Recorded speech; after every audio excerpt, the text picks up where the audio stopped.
अन्धकारनिवहं विनिहन्तु मीडे मूकात्मनामपि महाकवितावदान्यान्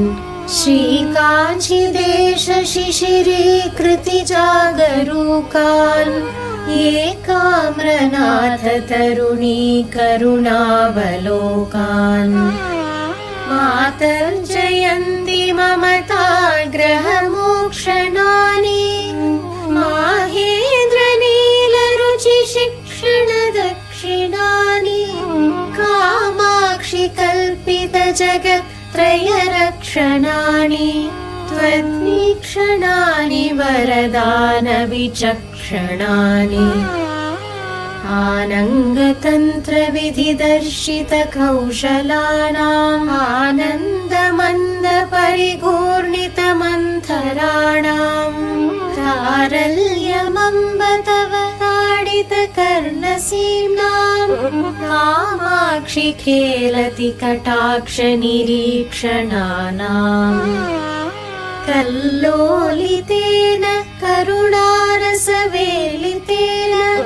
कल्माषितेन कमनीयमृदुस्मितेन मामञ्चितेन तव किञ्चन कुञ्चितेन कामाक्षितेन शिशिरीकुरुवीक्षितेन साहाय्यकं गतवती मुहुरर्जुनस्य मन्दस्मितस्य परितोषितभीमचेताः कामाक्षि पाण्डव च मूरिव तावकीना कर्णान्तिकं चलति हन्त कटाक्षलक्ष्मीः अस्तं क्षणान्नयतु मे परितापसूर्यम् आनन्दचन्द्रमसमानयतां प्रकाशम् कालान्धकारसुषमां कलयन् दिगन्ते कामाक्षि कोमलकटाक्षनिशागमस्ते ताटङ्कमौक्तिकरुचाङ्कुरदन्तकान्तिः कारुण्यहस्तिपशिखामणिनाधिरूढः उन्मूलयत्व शुभपादपमस्मदीयम् कामाक्षि तावककटाक्षमतङ्गजेन्द्रः छायाभरेण जगतां परितापहारी ताटङ्गरत्नमणितल्लजपल्लवश्रीः कारुण्यनाम विकिरन्मकरन्दजालम् कामाक्षि राजति कटाक्षसुरद्रुमस्ते सूर्याश्रयप्रणयिनी मणिकुण्डलांशुलौहित्यकोकनदकाननमाननीया यान्ति तव स्मरहराननकान्तिसिन्धुम् कामाक्षि राजति कटाक्षकलिन्दकन्या प्राप्नोति यं सुकृतिनं तव पक्षपातात् कामाक्षि वीक्षणविलासकलापुरन्ध्री सद्यस्तमेव किल मुक्तिवधूर्वृणीते तस्मान्नितान्तमनयोरिदमैकमत्यम्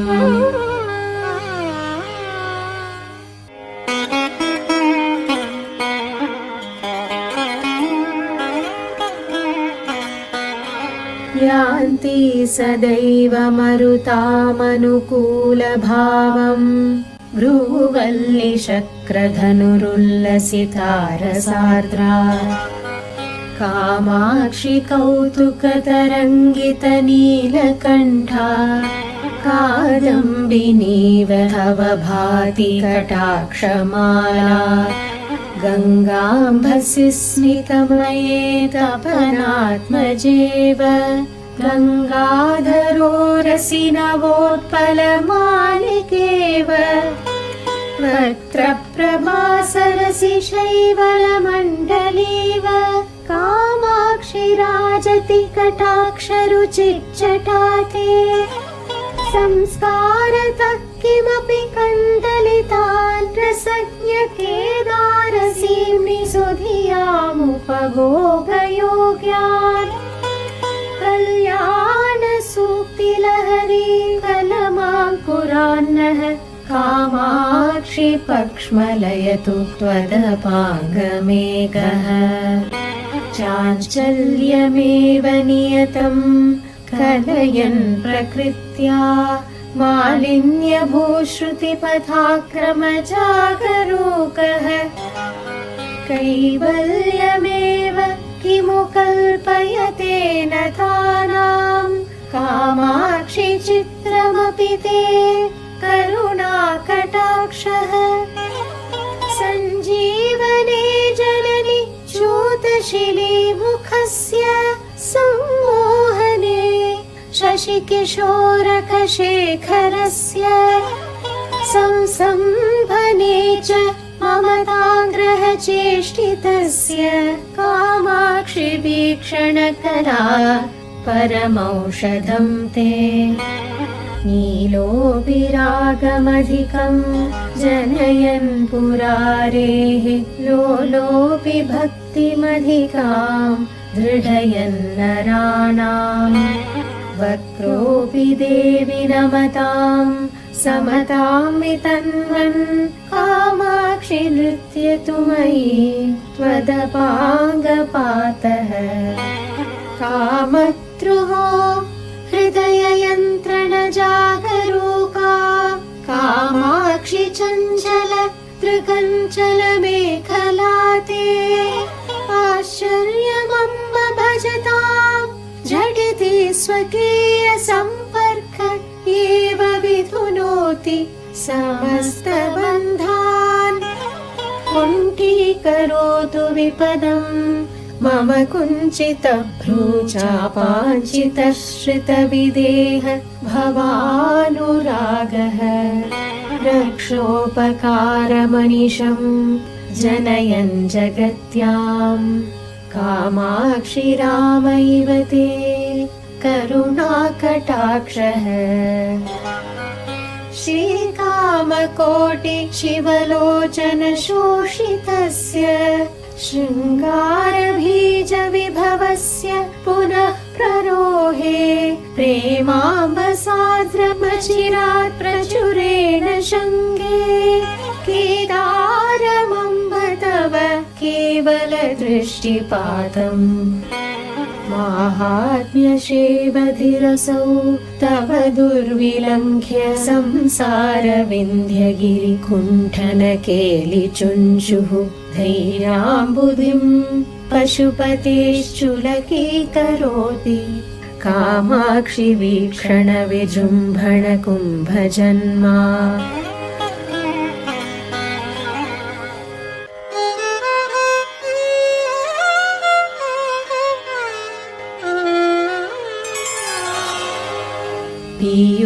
पीयूषवर्षशिशिरा स्फुटदुत्पलश्रीमैत्री निसर्गमधुरा कृततारकाप्तिः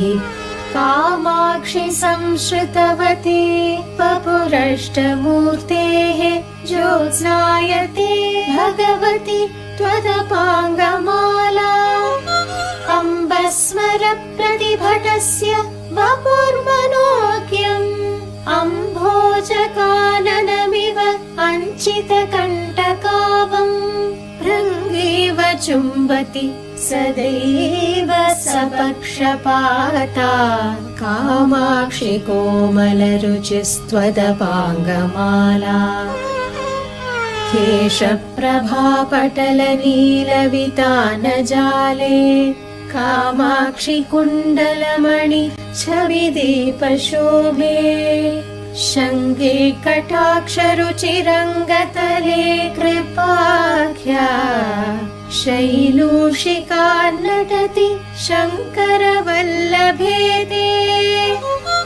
अत्यन्तशीतलमतन्द्रयतो क्षणार्धम् मस्तोकविभ्रममनङ्गविलासकन्दम् अल्प अल्पस्मिताधृतमपार कृपाप्रवाहम् क्षिप्ररोहमचिरान्वयि कामकोटि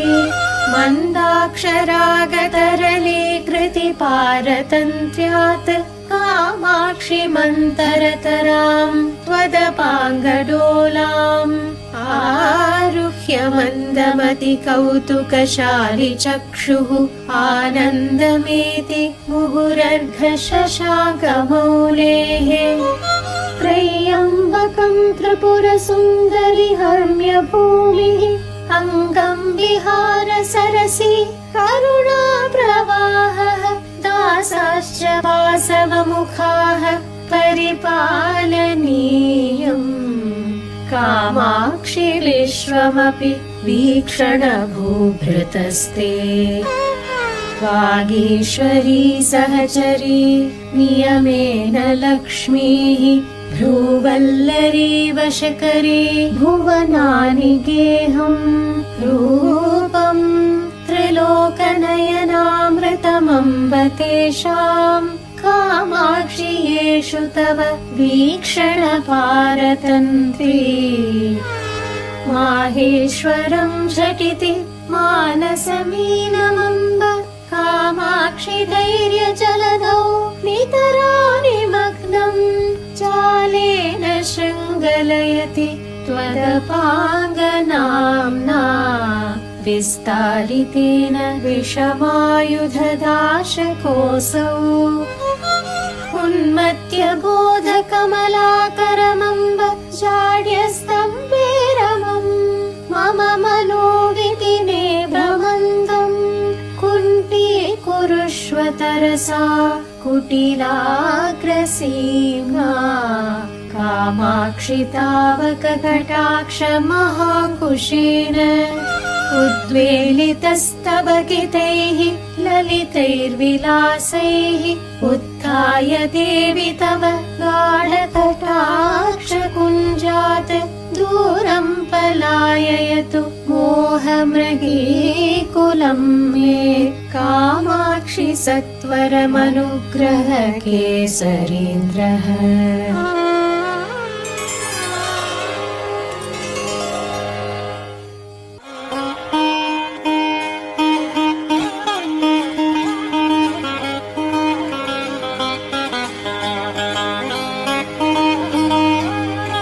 स्नेहार्द्रताम् विदलितोत्पलकान्तिचोराम् जेतारमेव जगदीश्वरि जेतु कामः मानोधतो मकरकेतुरसौधुनीते कामाक्षि तावक कटाक्ष कृपाणवल्लीम् श्रौतीम्रजन्नपि सदा सरण्यं मुनीनाम् कामाक्षि सन्ततमपि स्मृतिमार्गगामे कौटिल्यमम्ब कथमस्थिरतां च धत्ते चौर्यं च पङ्कजरुचां त्वदपाङ्गपातः नित्यं श्रुतेः परिचितौ यतमानमेव नीलोत्पलं निजसमीप निवासलोलम् प्रीत्यैव पाठयति वीक्षणदेशिकेन्द्रः कामाक्षि किन्तु तव कालिमसम्प्रदायम् भ्रान्त्वा मुहुस्तबकितस्मितफेनराशौ कामाक्षि वक्त्ररुचि सञ्चयकारिराशौ आनन्दति त्रिपुरमर्दन नेत्रलक्ष्मी आलम्ब्य देवि तव मन्दमपाङ्गसेतुम् श्यामा तव त्रिपुरसुन्दरि लोचनश्रीः कामाक्षि कन्दलितमेदुर तारकान्ति ज्योत्स्नावती स्मितरुचापि कथं तनोति स्पर्धामहो कुवलयैश्च तथा च कोरैः कालाञ्जनं च तव देवि निरीक्षणं च कामाक्षि साम्यसरणिं समुपैति कान्त्या निःशेषनेत्रसुलभं जगदीषु पूर्वम् अन्यत्रिनेत्रसुलभं तुहिनाद्रिकन्ये धूमाङ्कुरो मकरकेतनपावकस्य कामाक्षि नेत्ररुचिनीलिमचातुरीते अत्यन्तमद्भुतमिदं नयनत्रयस्य हर्षोदयं जनयते हरिनाकमौलेः आरम्भलेश समये तव वीक्षणस्य कामाक्षि मूकमपि वीक्षणमात्र नम्रम् सर्वज्ञता सकललोकसमक्षमेव कीर्तिः स्वयं वरणमार्यवती वृणीते कालाम्बुवाहैव ते परितापहारी कामाक्षि पुष्करमदः कुरुते कटाक्षः पूर्वः परं क्षणरुचा समुपैति मैत्रीम् अन्यस्तु सन्ततरुचिं प्रकटीकरोति सूक्ष्मेऽपि दुर्गमतरेऽपि कुरु प्रसादसाहाय्यकेन विचरन् अपवर्गमार्गे संसारपङ्कनिचयेन पतत्यमुक्ते कामाक्षि गाढमवलम्ब्य कटाक्षयष्टिम्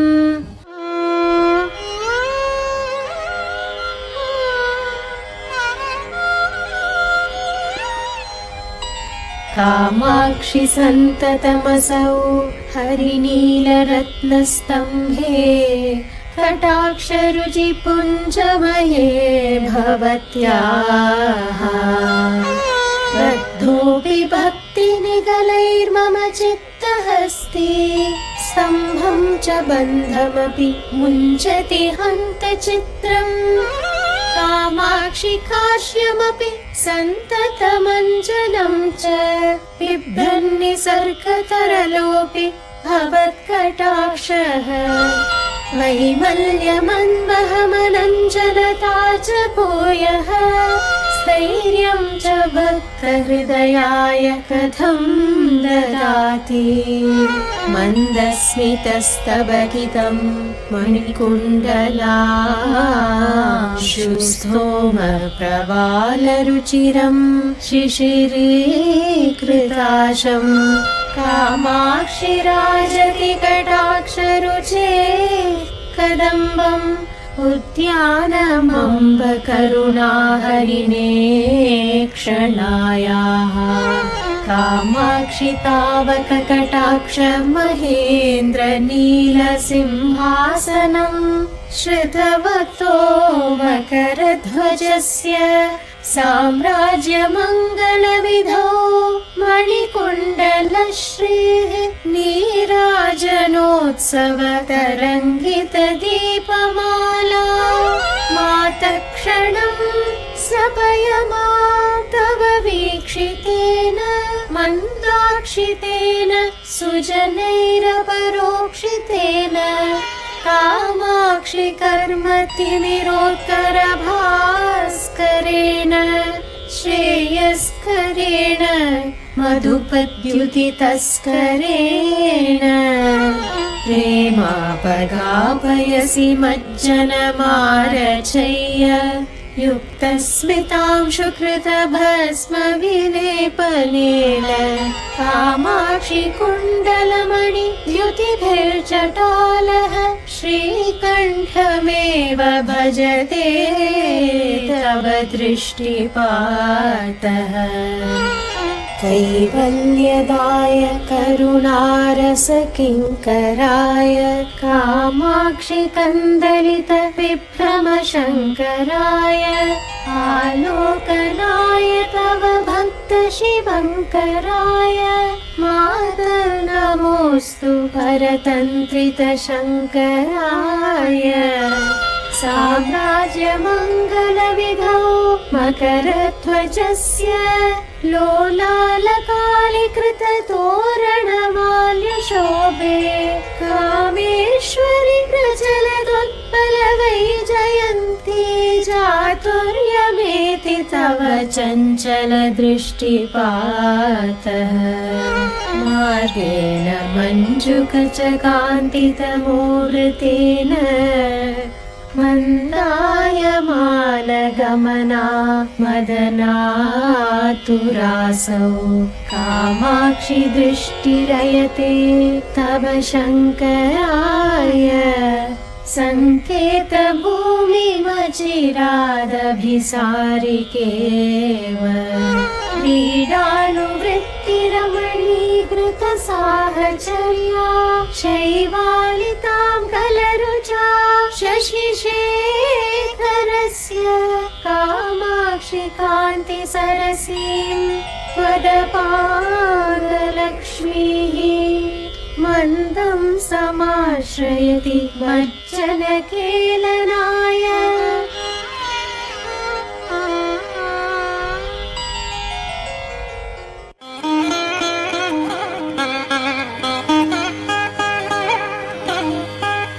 काषायमं शुकमिव प्रकटं दधानो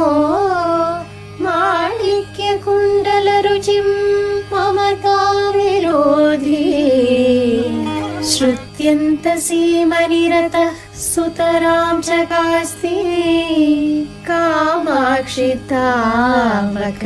कटाक्षयतीश्वरोऽसौ पाषाण एव हरिनीलमणिर्दिनेषु प्रम्लानतां कुवलयं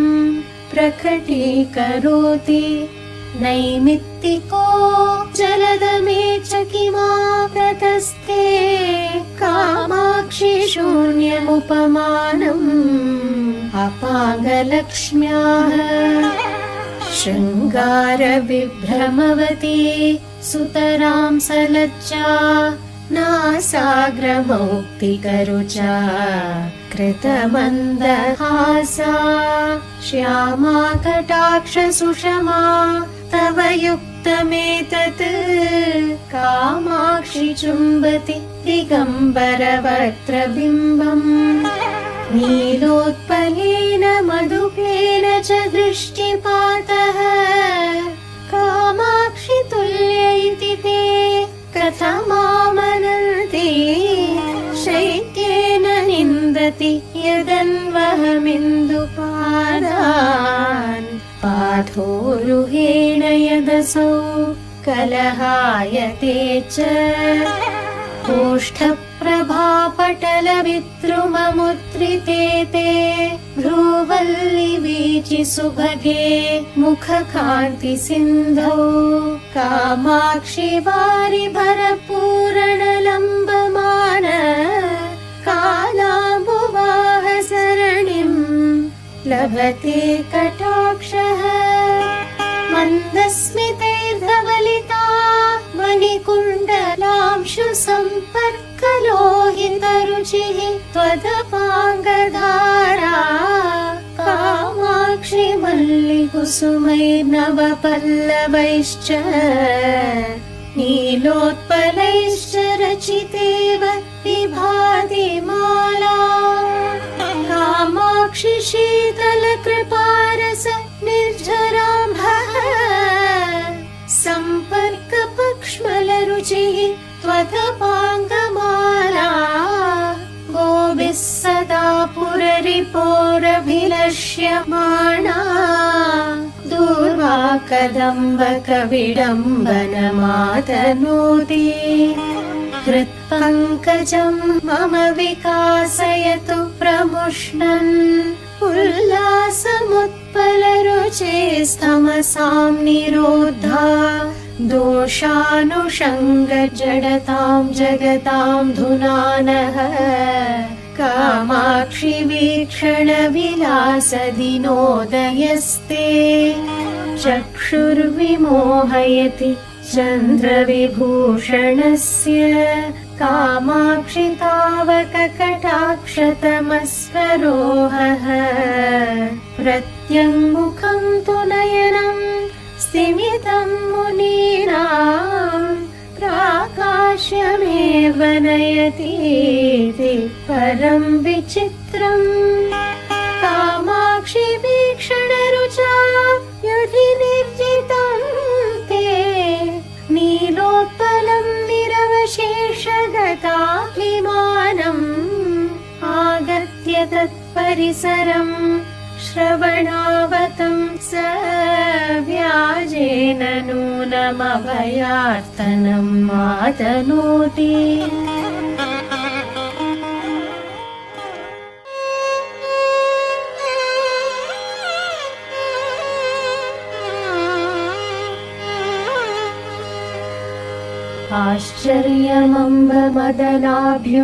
आश्चर्यमम्बमदनाभ्युदयावलम्बः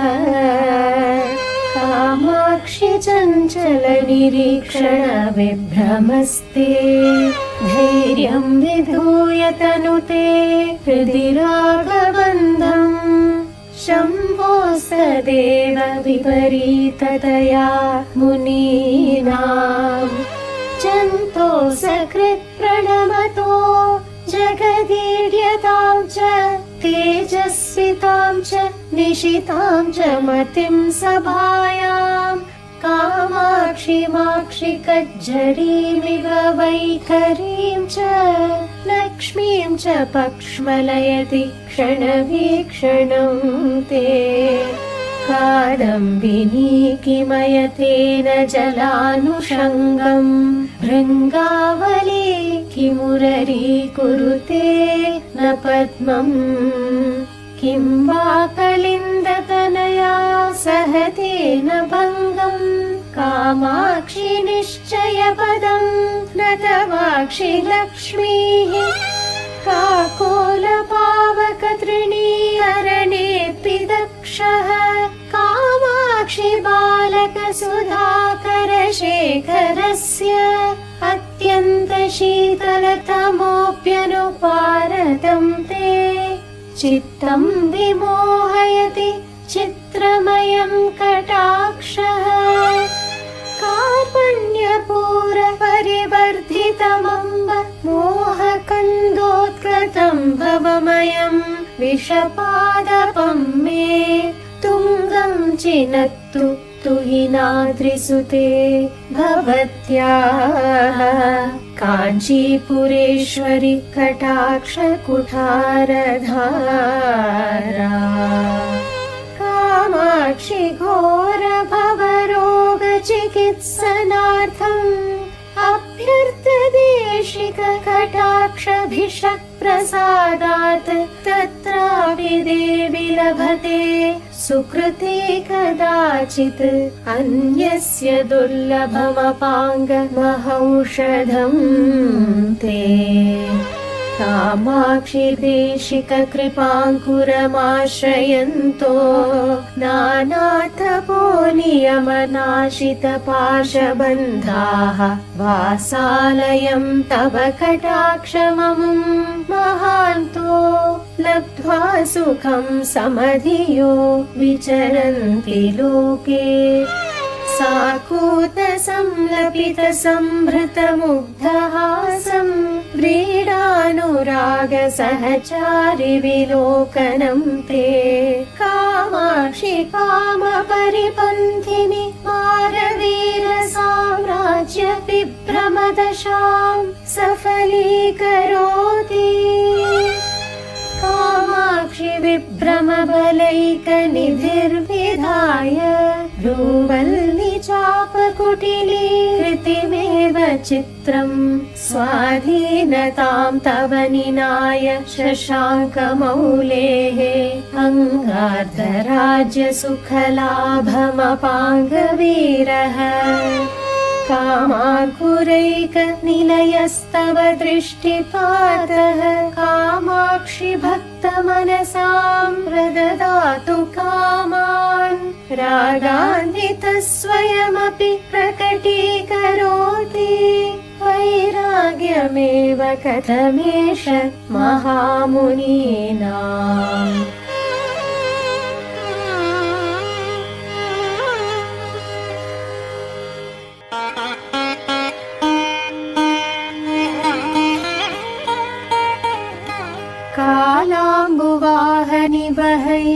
कलहायते ते कामाक्षि कालि मम देन सदा कटाक्षः चित्रं तथापि नितराममुमेव दृष्ट्वा सोत्कण्ठयेव रमते किल नीलकण्ठः कामाक्षि मन्मथरिपुं प्रतिमारतापमोहान्धकार जलदागमनेन नृत्यन् दुष्कर्म कञ्जुकिकुलं कबलीकरोतु व्यामिश्रमे चकरुचिस्त्वदपाङ्गकेके कामाक्षि मन्मथरिपोरवलोकनेषु कान्तं पयोजमिव तावकमक्षिपादम् प्रेमागमो दिवसवत्विकजीकरोति लज्जाभरो रजनिवन्मुकुलीकरोति मूको विरिञ्चति परं पुरुषः कुरूपः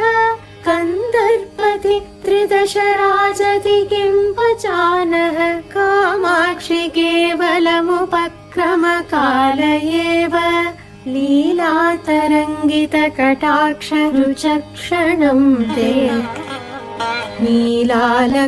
नीलालकामधुकरन्ति मनोज्ञनासा मुक्तारुचः प्रकटकन्दभिसाङ्कुरन्ति कारुण्यमम्बमकरन्दति कामकोटि मन्ये ततः कमलमेव विलोचनं ते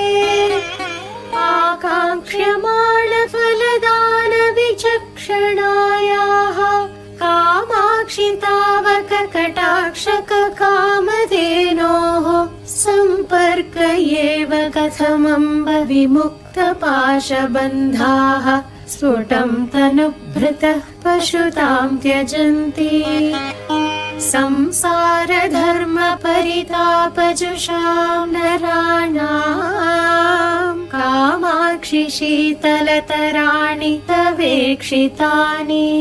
चन्द्रातपन्ति घनचन्दनकर्दमन्ति मुक्ता गुणन्ति हिमवारि निषेचनन्ति प्रेमाम्बुराशि सततस्नपितानि चित्रं कामाक्षि तावक कटाक्ष निरीक्षणानि सन्धुक्षयन्ति मुहुरिन्धनराशिरीत्या मारद्रुहो मनसि मन्मथ चित्रभानुम् कालाञ्जनप्रतिभटं कमनीयकान्त्या कन्दर्पतन्त्रकलया कलितानुभावम् काञ्चीविहाररसिके कलुषार्तिचोरम् कल्लोलयस्वमयि ते करुणाकटाक्षम् क्रान्तेन मन्मथमदेन विमोह्यमान स्वान्तेन चूततरुमूलगतस्य पुंसः कान्तेन किञ्चिदवलोकय लोचनस्य प्रातेन मां जननि काञ्चीपुरी विभूषे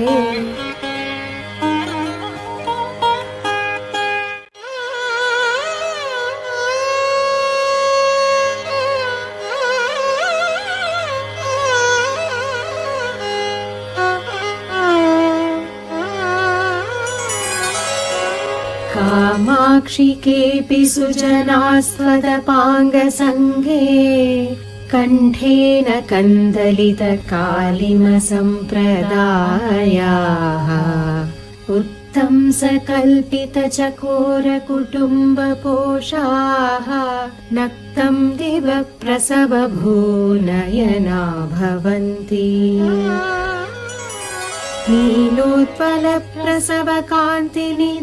नीलोत्पलप्रसवकान्तिनिदर्शनेन कारुण्यविभ्रमजुषा तव वीक्षणेन कामाक्षि कर्मजलदेः कलशीसुतेन पाशत्रया त्वयममी परिमोचनीया अत्यन्तचञ्चलमकृत्र परिममञ्जनं किं झङ्कारभङ्गिरहिता किमु भृङ्गमाला धूमाङ्कुर किमु हुताशन सङ्गहीनः कामाक्षि नेत्ररुचि नीलिमकन्दलीते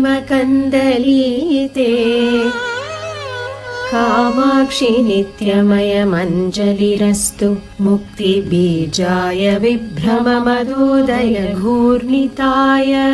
कन्दर्पदर्प पुनरुद्भव सिद्धिदाय कल्याणदाय तव देवी त्रिगञ्जलाय दर्पाङ्कुरो मकरकेतन विभ्रमाणां निन्दाङ्कुरो विदलितोत्पलचातुरीणां दीपाङ्कुरो भवतमिश्रकदम्बकानां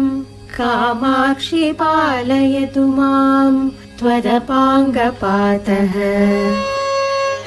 कैवल्य दिव्यमणिरोहण पर्वतेभ्यः कारुण्य निर्झय पयः कृतमज्जनेभ्यः कामाक्षि किङ्करित शङ्कर मानसेभ्यः तेभ्यो नमोऽस्तु तव वीक्षण विभ्रमेभ्यः अल्पीय एव नवमुत्पलमम्बहीना मीनस्य वासरणिरम्बुरुहां च किं वा दूरे मृगीदृगसमञ्जसमञ्जनं च कामाक्षि वीक्षणरुचौ तव तर्कयामः मिश्रे भवद्भसित पङ्किल शङ्करोरसीमाङ्गणे किमपि रिङ्खणमादधानः हेलावधूतललितश्रवणोत्पलोऽसौ कामाक्षि बाल इव राजति ते कटाक्षः प्रौढीकरोति विदुषां नवसूक्तिघाटे चूताटवीषु बुधकोकिललाल्यमालम् माध्वीरसं परिमलं च निरर्गलं ते कामाक्षि वीक्षण विलास वसन्तलक्ष्मीः कूलं कषं वितनुते करुणाम्बुवर्षी सारस्वतं सुकृतिनः सुलभं प्रवाहम् तुच्छीकरोति यमुनाम्बुतरङ्गभङ्गीम् कामाक्षि किं तव कटाक्ष महाम्बुवाहः